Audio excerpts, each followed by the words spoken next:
In this video, we'll create a C# Windows application that allows an end user to interact with the data in a SQL Server 2005 Express Edition database by binding that data to the user interface controls on our forms. So we'll briefly talk about data sets and the major classes of the system.data namespace, which is often referred to as ADO.NET. And we'll talk about how they work together to provide a friendly programming interface that you consume in your applications to make retrieving and modifying data very easy. Now, the star of this lesson are the visual tools, the windows and the various wizards that we'll see popping up that make integrating databases into your application really a breeze. So Microsoft has made it easy for those of us who are just getting started to create very rich database applications, but they also expose the underlying classes that support this functionality so that experts can tweak it to their heart's desire. Okay, so first of all, what is data binding? Well, data binding is a feature of your user interface controls that allow them to retrieve information from a data source, like a database, and display that information to the end user. Now, each control might work a little bit differently here. Some controls will only display one value, or rather one field of data from a database. Other controls, like the data grid view, can display multiple fields of entire rows, multiple rows of data within its grid. And some controls allow you to edit the fields of data, which will then automatically update the original data source with those updated values. It really depends on what you're trying to do. And so we're going to look at a couple of controls in this lesson, and we're going to look at more whenever we create our RSS reader application at the end of the series of lessons. We'll look at some other popular ones as well.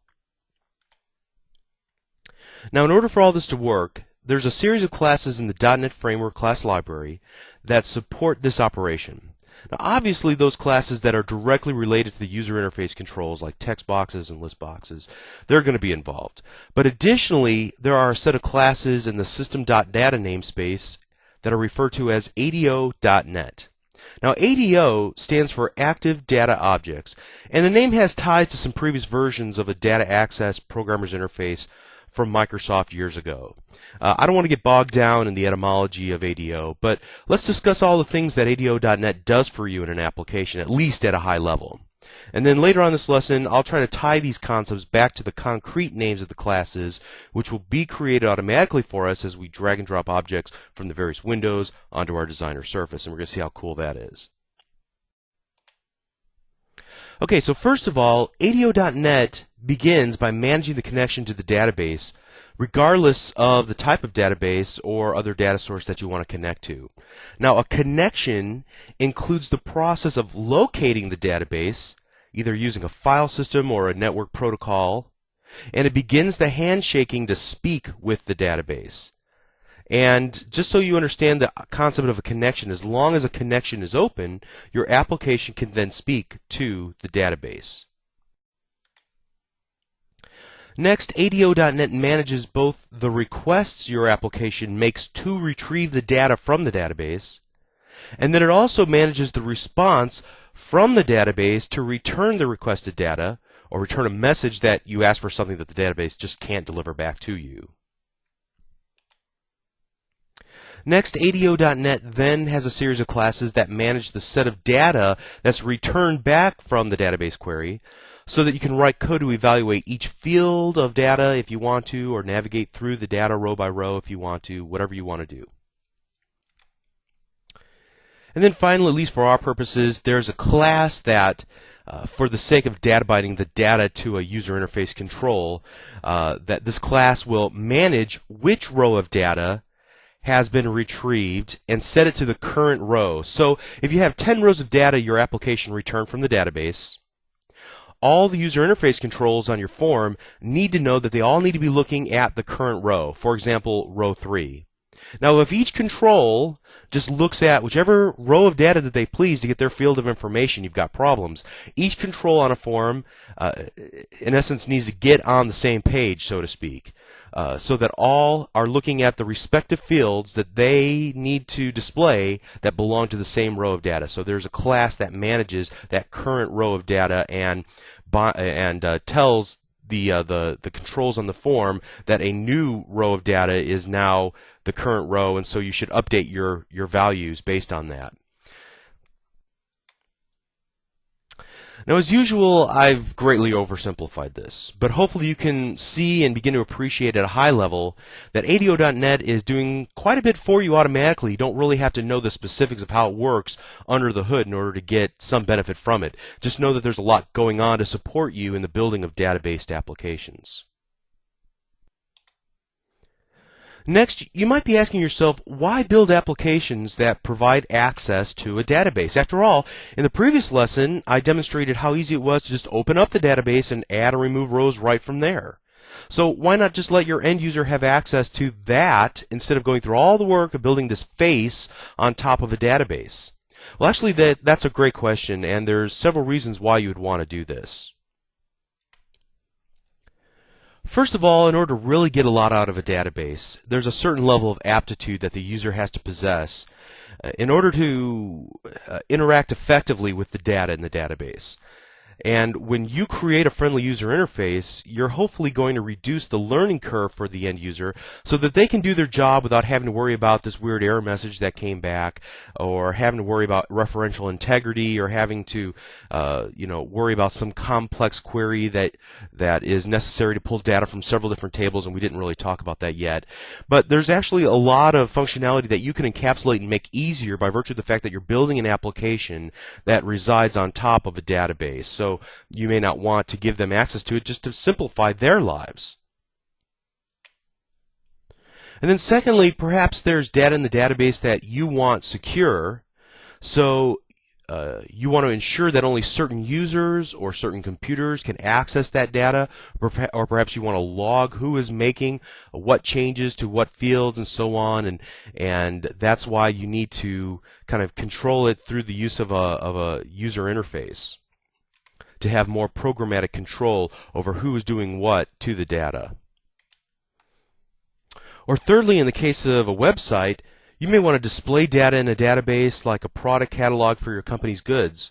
Now, in that case, you wouldn't simply just put the database directly on the internet. First of all, it's not very visual, and you wouldn't have the high impact that you want.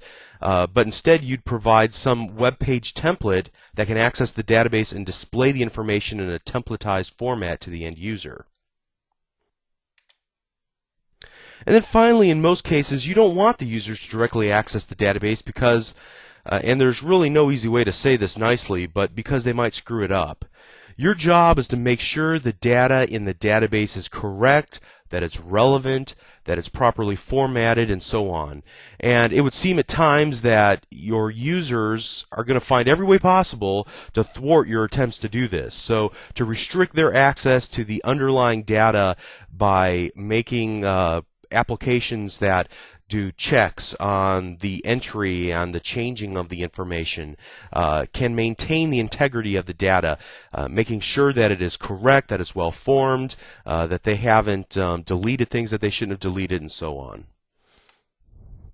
And honestly, there's probably a dozen other reasons why you'd want to create a user interface on top of a database instead of allowing the end user to access the database directly. And hopefully these are going to suffice for now. And let's get started with building an example or two. Hopefully it'll become more obvious as we move forward.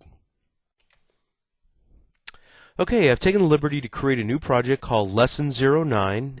Using the steps from the previous video, you can see I added a .mdf file, a new database file called My Company. And within that My Company database file, I added a single table called Customer. And you can see in the main area where I have the definition for the customer table, I have three fields: a customer ID, which is the key to that table, which is of type integer, and I'll scroll down here in the properties area, and you can see that it is indeed an identity column. Okay. The next field is first name of type nvarchar, with the size of 50, and then finally last name nvarchar with the size of 50, which is the default as well. Okay, so what I would suggest at this point is if you're following along and you need to catch up, just pause the video right now and try to duplicate this table structure in your project. Okay, I'm going to assume that you did that. I'm also going to show you now that, as we go to Show Table Data, I populated this table with 4 rows of information. I just made up these names for fictitious customers, and you may want to do the same as well by pausing the video and filling in some names at this point. Okay, I assume you're ready to go on, so I'm just going to close all these down in the main area. The first thing that I need to do is create a data source. So I'm going to go to my Data menu option and select Add New Data Source. This will bring up the Data Source Configuration Wizard. From here, you can see Database is selected by default, but there will also be additional types of data sources that we can choose from. Now we're going to ignore these for the time being, but this Data Source Configuration Wizard will allow you to connect to web services and to also objects that contain data. And again, we won't talk about this, but there's a lot of flexibility here. Let's select the Next button. The next thing we're asked to do is choose a data connection. Now, by virtue of the fact that we created a database file in our project already has knowledge of this database. As we saw from our Database Explorer, there's already a connection that we were able to work from in that window on the left-hand side that's slightly covered up by our configuration wizard. So I'm not going to create a new connection since it could find the database that I want to work with already by default. There's also the ability to select other databases that are known by our project, or create a new connection to an external database that's not associated at this point with our project. Now you can also do something neat and just look at the connection string, which is just some information that ADO.NET needs to know about the connection object of ADO.NET in order to find and handshake with the database. We don't need to really play around with that, it's just read-only. So I'm going to select the Next button. Now it asks, how should we save the connection string? I'm just going to suggest that you select the Next button here. Basically, that connection string we saw in the previous step of the wizard has to be saved someplace, and you can save it into a fairly updatable location into what's called an application configuration file. This is just an XML file that contains settings for your application. Now, we won't take the time in this video to talk about that at length, but in the other videos at www.learnvisualstudio.net talks at length about application configuration files. Let's select the Next button. At this point, it's taking a look through the database to try to find the various objects that are available. You can see here that I can drill down and find our customer database, which is what we want to do. Now, what's going to come out of this is a data set definition, which is in an XSD file. We'll talk about that in just a moment. It asks for the data set name. We're going to leave it at the default and then select the Finish button. And we're going to see what is created as a result of this.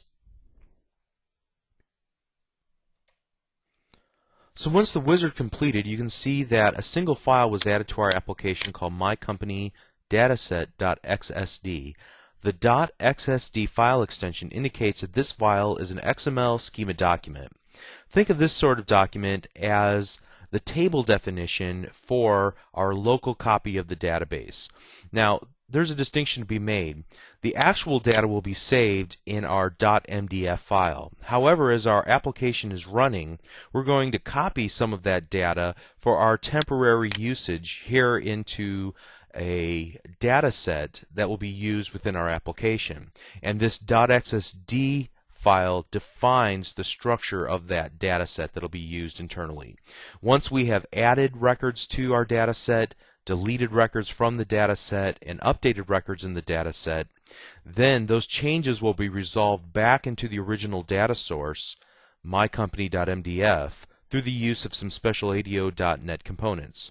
And you're going to see how this works as we go through this example. So just bear with me if that didn't make sense in first blush, because it's actually very neat how it works, and there's some great advantages to working with data in this way.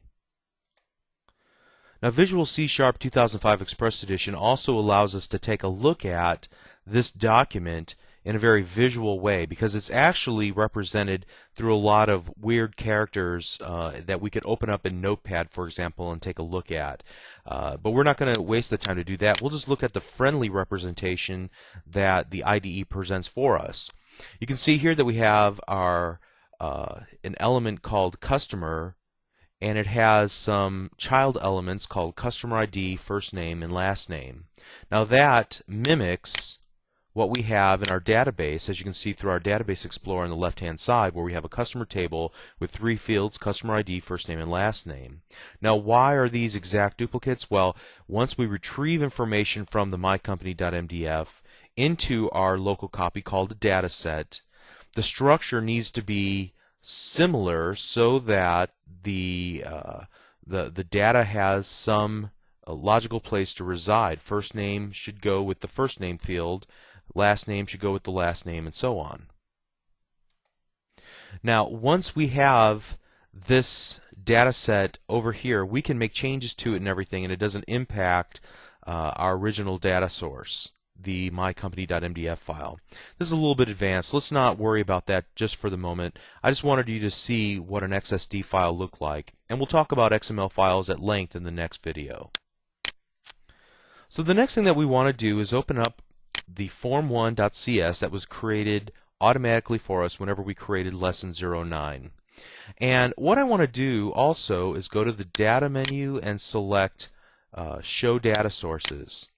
Now that opens up a new window over here that's by default docked to the left-hand side of my IDE, and you can see that we can switch through the tabs through the toolbox and the Database Explorer. And what we have here is another representation of customer ID, first name, and last name.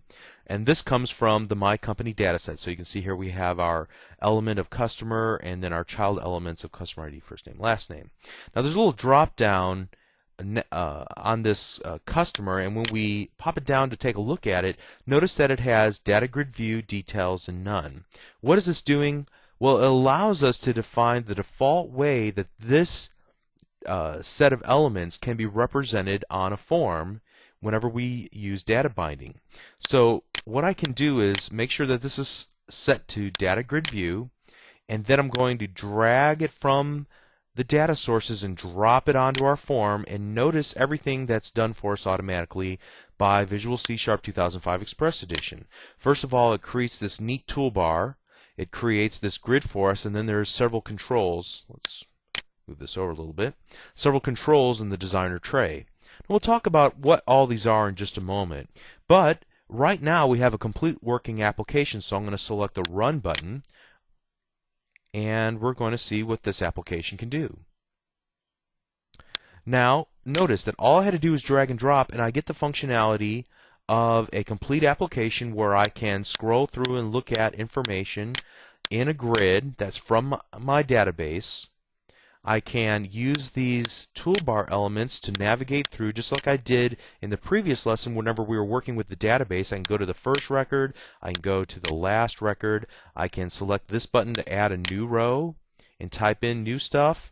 I can select this to delete items from the database, and I can also then, once I've made all these changes, select this Save button, and again it takes it from our local copy of the data that we're currently working with, and it will propagate any changes that we made, additions, updates, or deletions from the data set, back into the original data source, the mycompany.mdf database. So hopefully you can see the power of this data sources window. Now there was another option as well here, which is a detail view. Let's just do that for fun. I'm going to delete everything one by one just by selecting it and then using the delete key on my keyboard to remove it. Then I'm going to set this to details and drag and drop this onto our design surface. And now I get a different representation visually of the data. I'm going to run the application again. And notice now that I get a form, instead of a grid view, a form view, where again I can go to the last record, the first record, I can create a new item, I can delete it, I can save the data back into the original data set. So they're just two representations of the exact same data. The other benefit is that I still have the ability to go in and add things to my application. I can create new items on my form. I can do some validation. I can make some items read-only, like the customer ID field, for example. I may not want to allow the user to enter anything in there, so I still have full programmability of my form. It's just that the Visual C# 2005 Express Edition data binding features allows me to get to this point very quickly without having to write any code, without having to really worry about all the objects that I need. So it gives me a lot of power without having to worry about the underlying way that this all works. But for our purposes, we want to understand a little bit more about the items that were added to our form. Now, in both cases, whether we used the details view or the grid view, notice that there were items that were added both to the form and then also to our designer tray. Let's go through each one of those one by one. Now the first item is an object called MyDataSet. We've already talked about what a dataset is. It is the container, the local container for the data that we want to work with within our application. So as soon as our form opens, what happens is that that dataset gets populated with data from a database. Now, how does that happen? The way that that happens is through the use of the next object on our designer tray, which is the customer table adapter. This table adapter knows how to retrieve data from the database. It contains a connection to the database, so it contains an object within the table adapter that knows how to connect to our mycompany.mdf, how to retrieve information out, and then also has the ability to resolve that information back into the database. So if we were to delete a record, it has its information within itself that knows how to work with the customer table so that one row of data could be deleted and updated and added and so on. Okay. The next object is the customer binding source. The customer binding source is that object that keeps track. It's kind of a bridge between the information in the data set and the current row that's being displayed on the form. So it coordinates with all of the text boxes in this case to decide what row of data currently contained in our data set, our temporary storage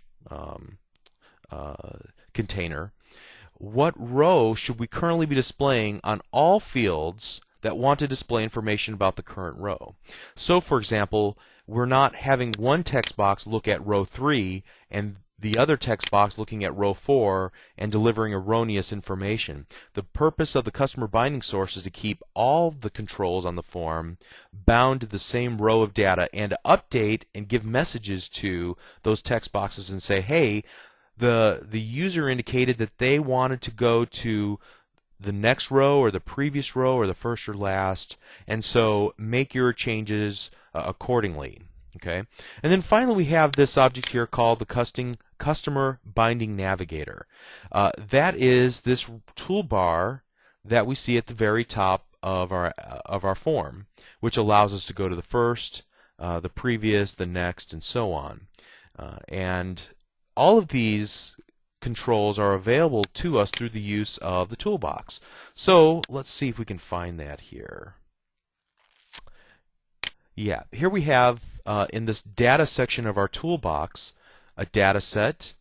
You can see our data grid view, which we used just a moment ago, the binding source, the binding navigator, and also if we peeked around a little bit more, I'm sure we could find the table adapter and so on. But we could have manually added all of those components, all those controls onto our form and manually configured them, named them correctly. As you can see here, they've all been named with the word customer prefixed to the type of object they are, like customer, binding source, and so on. But the data source window did that for us automatically.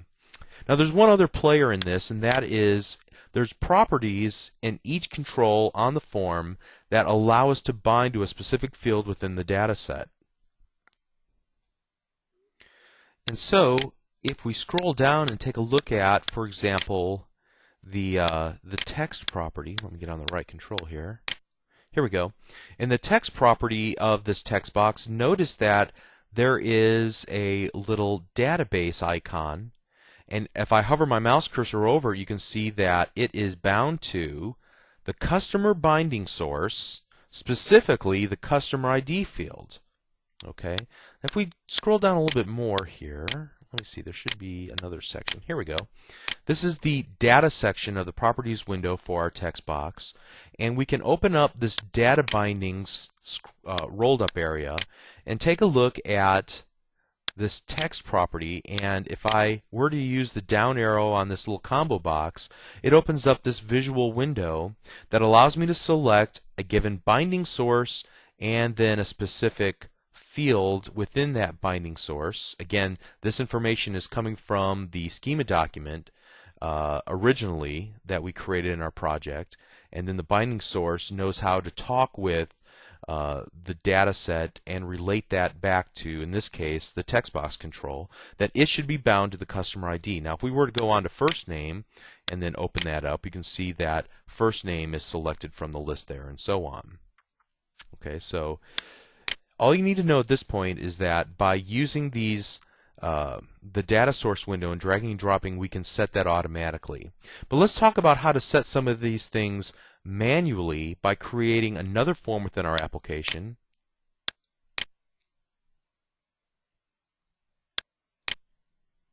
And we'll accept the default name of form2.cs.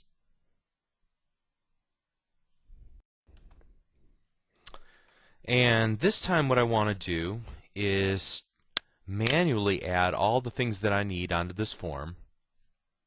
So the first thing I'm going to do is add a list box, and then I'm going to add 2 text boxes.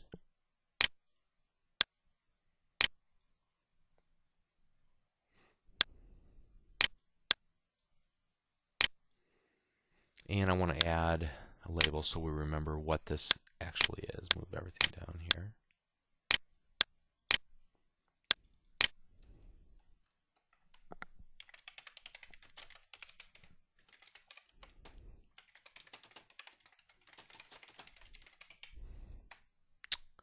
Okay, and we'll add a button here as well.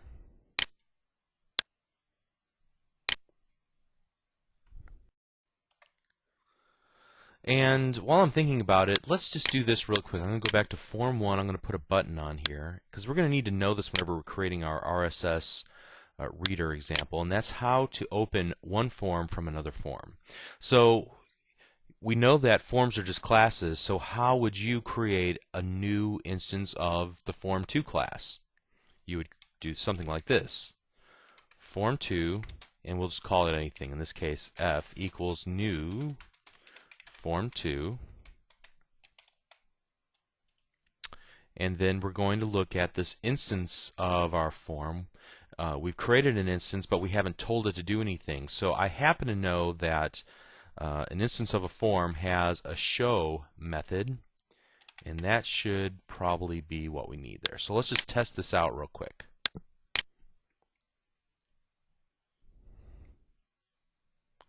Going to click button 1, and notice that Form 2 pops open. Very cool. Okay, so now let's get back into Form 2. Okay, so I know I need several components in order to hook this up to the database. Now, how do I do that? Well, fortunately, if I were to go over here to my toolbox, you can see that there are some what are called strongly typed versions of some components available for us. So in this case, there's a customer table adapter and a My Company dataset. Now, these again are just strongly typed versions of these components. I could come down here to this data section and drag and drop a data set and drag and drop and find the table adapter and so on. But these are already pre-configured for our use because they're already associated with other items within our application. So in my case, I'm just going to drag and drop this onto the designer surface. And then I'm also going to drag and drop the My Company dataset instance onto my design surface. Okay. And so let's see if that's all we need to do. Let's run our application and click our button 1. But notice that nothing happens, that we don't see anything in our list box or in our text boxes. So we obviously haven't done enough. Let's go back and work through this example a little bit more. Let's go back to Form 1. And let's take a look in the Form 1 designer. and see if there was anything added for us by the IDE. And in fact, there are some things that were added for us. You can see here that we have some redundant code, and I think this is just because of the way that we added and removed items from our form. There's 3 copies of the exact same piece of information here. But ultimately, you can see that we are calling customer table adapter.fill, and then we're passing in the my company dataset.customer. So we're going to need to do essentially the exact same thing. Now, we haven't talked about the this keyword. This keyword refers to the parent object. So we talked about how a form is a class and you create an instance of a form. The word this refers to the current instance of the current object. So in this case, this customer table adapter as opposed to the customer table adapter that belongs to another instance of the current object, the current form. So let's not get bogged down in that too much. Let's move on to here and create a similar line of code. Whenever the form first opens up, we're going to need to add a line that looks like this.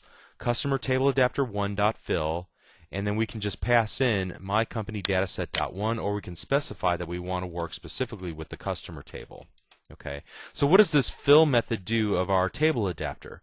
The fill method is what takes action to grab the data from the database and then populate the customer table of the data set with the data it retrieved.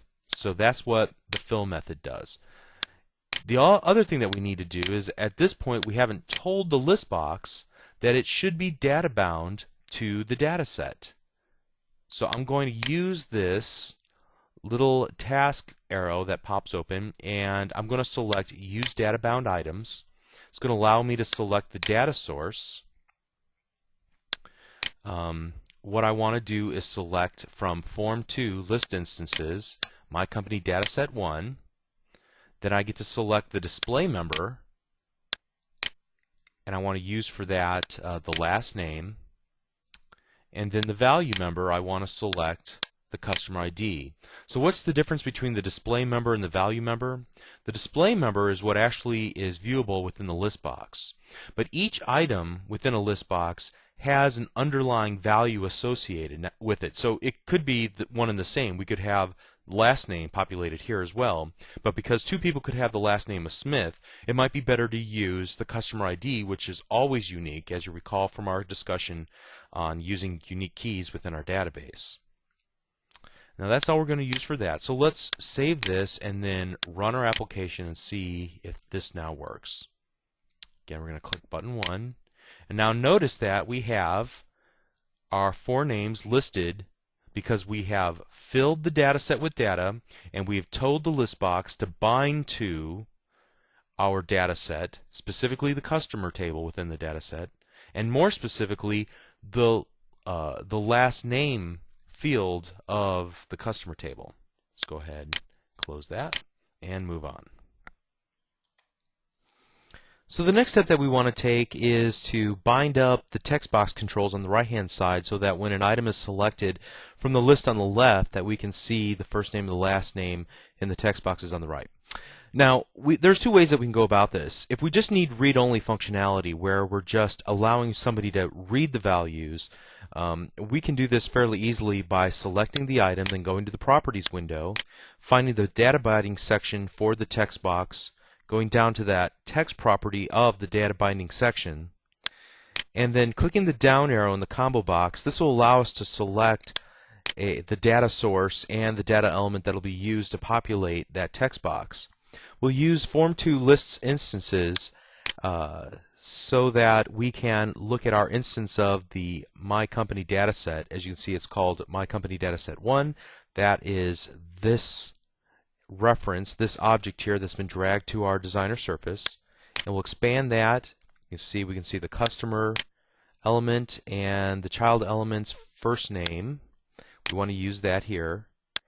And then we'll do the same thing here. We'll do this a little bit faster this time. We'll just drill down to get the last name associated with this text box. Okay, Let's run this real quick and just to show you that this will work.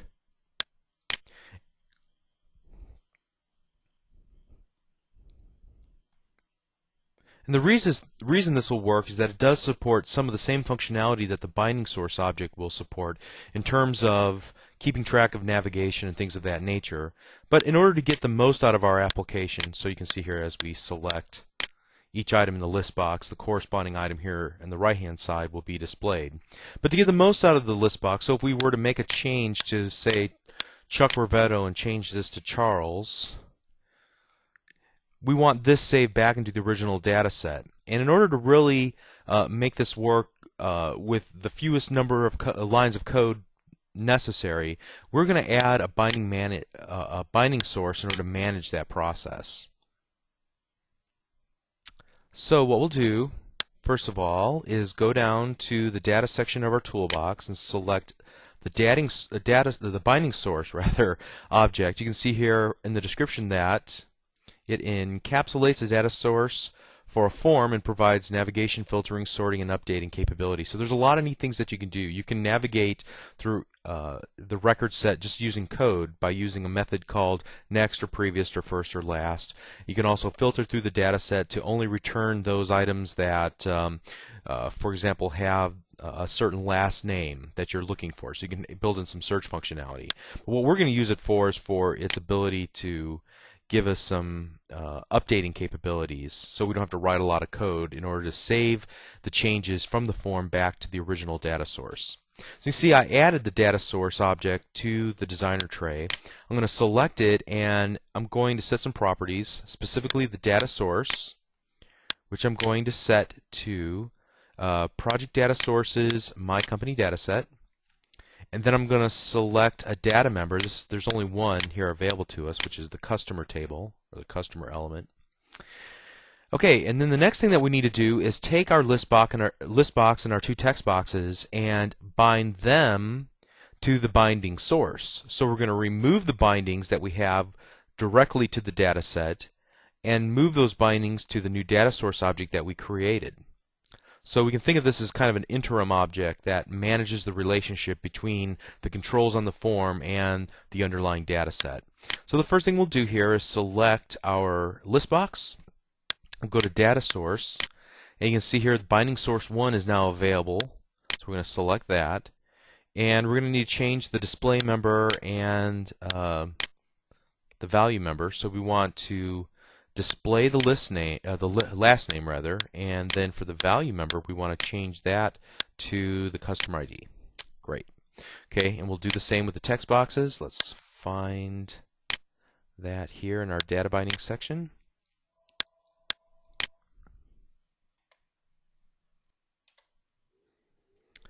So we're going to go up to our new binding source object and drill down, and we're going to find the first name to replace the binding to the data set, and we'll do the same replacement by going to the last name text box, navigating through the binding source and finding the last name. All right, let's save this example now and then run the application just to make sure that the binding still works, so that we can select from the list on the left and see the results on the right, and it still seems to work. Excellent. The next step that we want to take is to modify the example in order to be able to make a change to the data. Like, for example, we'll use this, Charles, and then we want to click our button and be able to save that back into the database. So let's go ahead and stop this, and now I'm going to double click the button. And we're going to take this in 2 or 3 steps. The first step is that we have to tell the binding source that we're finished editing. And whenever we do that, what it will do is any changes that we make while bound to the binding source, it will save those changes to the data set. And then what we need to do is take the changes that were made to the data set and save them back into the original data source, the database.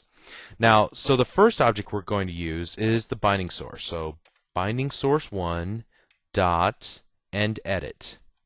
Okay, so that will take any changes that were made while we bound to the binding source, and it will save them back to its underlying source, which is our data set. Now we're going to take the data set and save that back to the database. Now, what is the object that we've been using up to this point that knows how to communicate with the database? Do you remember what that is? It's the table adapter. So our specific instance of the table adapter is customer table adapter 1.update. And we're going to have to pass something in. Now you can see that this is overloaded, so we can choose from just one data row to an array of data rows to the entire data set to just a single table within that data set. So just for fun, we're just going to pass in this last overload. So we'll do my company dataset 1 dot customer. Okay. Whoops. Dot customer. Great. Okay. Now, once this update method performs, it will return back to us the number of items that were updated. So what we can do is create int result equals 0. And we don't have to capture this, but I think it's a good idea so that we can view how many rows were affected back into the original database. And then we'll just do this message box dot show, and then we'll do result dot toString. So we get some feedback from the application that the save should have worked. Let's save this and then run the application. Click our button 1, and everything still seems to work. Now we're going to change Chuck to Charles, and then we're going to click button 1. You can see we get one row was modified back in the database. That's what our little result variable was able to capture for us. So now we should be able to shut this down and then open it back up, select Rivetto, and we can see Charles is now saved into the database. So this seems to work just fine. So I hope now you can see the power of data binding. We were able to create pretty full-featured applications, writing applications that sit on top of or expose information from the database to the end user by just dragging and dropping some things into place and getting a lot of functionality without having to write virtually any code, and then also being able to dive in and make some modifications to how the data binding works, setting some things manually so that we can customize the functionality to our heart's desire, and also allow us to update any changes that were made in the data back to the underlying data source, the database, where the data is permanently stored. In the process, we were able to talk about data sets. We're able to talk about the function of a table adapter. It has knowledge of a database, knows how to speak with and handshake with the database. We talked about the binding source and what it helps us to accomplish, and also talked about the XSD, and we're going to talk about XML files we know in the next lesson. So we covered quite a bit of ground and are now able to create some pretty full-featured applications featuring data that we can display to our end users. So I hope you enjoyed this lesson. This is some of the neatest functionality within Visual C# 2005 Express Edition because it does so much for you without you having to do a lot in terms of writing code. Now, if you enjoyed this video, please visit www.learnvisualstudio.net to download and watch over 400 videos just like this one, aimed at all skill levels on many different topics related to C#, Visual Basic.net, ASP.NET, and more. Thank you.